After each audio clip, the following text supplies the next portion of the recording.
தாத்தா என்ன பண்ணுறாரு, காவேரி எல்லாரையுமே வந்து வீட்டுக்கு வந்து எல்லாரும் ஒன்றா கூப்பிட்றாரு. அப்போ எல்லாரும் என்ன ஆச்சு, ஏன் தாத்தா திடீர்னு கூப்பிட்றாரு அப்படின்னு சொல்லிட்டு யோசிக்கிறாங்க.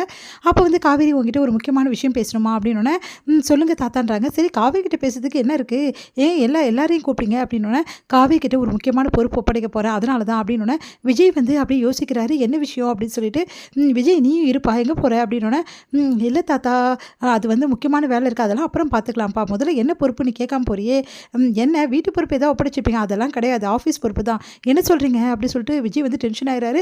என்னப்பா பயந்துட்டியா, உன்னோட வந்து போஸ்டிங்லாம் கொடுக்க போகிறதில்லப்பா, இப்போ நம்ம வந்து நம்ம கம்பெனி வைஸாக ஒரு ப்ரோக்ராமில் கலந்துக்கிறோம் இல்லையா, அதுக்கு வந்து காவேரியும் போக போகிறா, அங்கே வந்து காவேரியும் வந்து ஒன் ஆஃப் த சீஃபாக கலந்துக்க போகிறா, அதுவும் உன் கூட அப்படின்னோடனே, தாத்தா இதில் வேலைக்கு ஆகுமா, காவேரிக்கு என்ன தெரியும், அவளுக்கு என்ன தெரியாது, ஒரு விற்காத இடத்தையே வந்து விற்று கொடுத்து அவள் வந்து எப்படிப்பட்டவ, அவள் எவ்வளோ திறமையானவன் காட்டியிருக்கா, இதுக்கு மேலே உன் ஆஃபீஸில் வந்து இருக்கிறதுக்கு அவளுக்கு என்னடா வந்து திறமை இல்லை அப்படி சொல்லிட்டு கேட்குறாரு.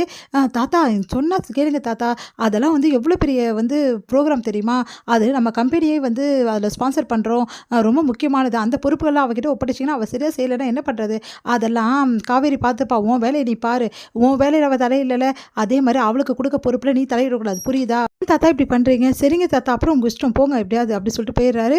இங்கே பார் காவேரி நீ தான் இதை பொறுப்பாக செய்யணும் புரியுதா, முக்கியமான விஷயம் இது, ஃபேஷன் ஷோ நடத்துவாங்கங்க, அதுக்கு தேவையான ஏற்பாடு எல்லாமே பண்ணியிருப்பாங்க, அதில் ஏதாவது பிரச்சனை யாராவது வந்து உனக்கு வந்து எதாவது பண்ணணும்னு தோணுச்சுன்னா கண்டிப்பாக நீ பண்ணலாம், எல்லாம் வந்து பொறுப்பு உங்ககிட்ட தான் புரியுதா அப்படி சொன்னோன்னே, சரிங்க தாத்தா அப்படி சொல்கிறாங்க. எல்லாம் உனக்கு தெரியலனாலும் மேனேஜரை நீ கேட்டுக்கோ அப்படின்னோடனே, சரிங்க தாத்தான்னு சொல்லிட்டு சந்தோஷமாக காவேரி வந்து போகிறாங்க. இதையெல்லாம் பார்க்கும்போது செம்ம கடுப்பாக இருக்குது வந்து விஜயோட வந்து சித்தப்பாக்கு செம்ம டென்ஷன், இங்கே பார்த்தீங்களா புதுசாக வந்து எப்படி பண்ணுறாங்கன்னு சொல்லிட்டு புதுசாக வந்தவளுக்கு தூக்கி எல்லாத்தையும் கொடுக்குறாங்க, ஆனால் என் பையனுக்கு வந்து ஒரு கம்பெனியில் ஒரு இடம் கூட தர மாட்டேங்கிறாங்க, இதெல்லாம் கொஞ்சம் கூட சரியே இல்லை அப்படி சொல்லிட்டு செமையாக டென்ஷன் ஆகிறாரு. அடுத்து வந்து காவேரி ரொம்ப சந்தோஷமாக இருக்காங்க. மேனேஜர் கிட்ட கேட்குறாங்க, இந்த மாதிரி வந்து நிறைய பேர் வந்து இந்த மாதிரி ப்ரோக்ராமில் வந்து கலந்துக்க போகிறாங்க, அவங்களுக்குலாம் ட்ரெஸ் எல்லாம் வந்து பர்ஃபெக்ஷனாக வந்து பண்ணணும் அப்படின்னு நம்மலாம் சொல்லிட்டு இருக்காங்க. சரி அதில் கலந்துக்கிறவங்க யாராவது ட்ரெஸ் வந்து வந்து யாராவது பண்ணலாமா அப்படி சொன்னோன்னே, நான் ரெஃபர் பண்ணலாமான்னு கேட்குறாங்க. கண்டிப்பாக பண்ணலாம் மேடம் உங்கள் விஷயம் தான் அப்படின்ற மாதிரி சொல்கிறாங்க. உடனே யோசனை வருது காவேரி, கண்டிப்பாக வந்து இந்த ட்ரெஸ்ஸை வந்து மாடல் பண்ணுறது நம்ம வந்து மாமாவும் அக்காவும் தான் இருக்கணும், அவங்களுக்கு இந்த ஆஃபர் கொடுத்தா சூப்பராக இருக்கும், அதுக்கு என்ன பண்ணலாம் அப்படி சொல்லிட்டு காவேரி வந்து யோசிக்கிறாங்க.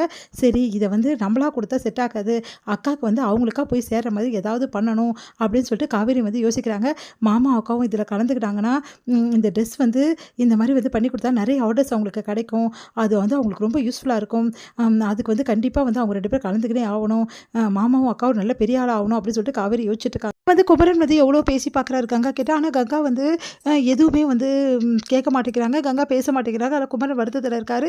இந்த சூழ்நிலையில் இங்கே என்ன பண்ணுறாங்க, காவேரி வந்து குமரன் கிட்ட வந்து பேசுகிறாங்க, மாமா என்ன ஆச்சுன்னு சொல்லிட்டு, இந்த மாதிரி நடந்த விஷயத்த சொல்ல, நீங்கள் கவலைப்படாதீங்க மாமா, அக்காவை சீக்கிரமாக கூலாக்கிடலாம், என்ன அக்கா வந்து இந்த மாதிரி கம்பெனிலாம் வைக்கணும், பெரிய ஆள் ஆகணும் தானே ஆசைப்பட்றா, அதுக்கு சூப்பரான ஒரு ஆப்பர்ச்சுனிட்டி கிடச்சிருக்கு, நீங்கள் வந்து நான் சொல்கிற மாதிரி ஒரு ட்ரெஸ் மேக்கிங் பண்ணுங்கள், கண்டிப்பாக வந்து சீக்கிரமாகவே வந்து நீங்கள் வந்து பெரிய ஆள் ஆகிடலாமாம்மா அப்படி சொன்னோன்னே, நிஜமாப்பா இது கங்காவுக்கு தெரிஞ்ச ஒத்துக்க மாட்டாளே, அதெல்லாம் தெரியாத மாதிரி பார்த்துக்கலாம், நீங்கள் கவலைப்படாதீங்க மாமா, இந்த ட்ரெஸ்ஸை மட்டும் எப்படியாவது தச்சு கொடுக்க அக்காவை சம்மதிக்க வைங்க, அப்புறமா ஆக வேண்டியதை பார்க்கலாம் அப்படி சொல்கிறாங்க. சரிப்பா நான் கண்டிப்பாக வந்து பண்ணுறேன் அப்படி சொல்லிட்டு குமரன் சந்தோஷமாக போகிறாரு. இது முடியுது.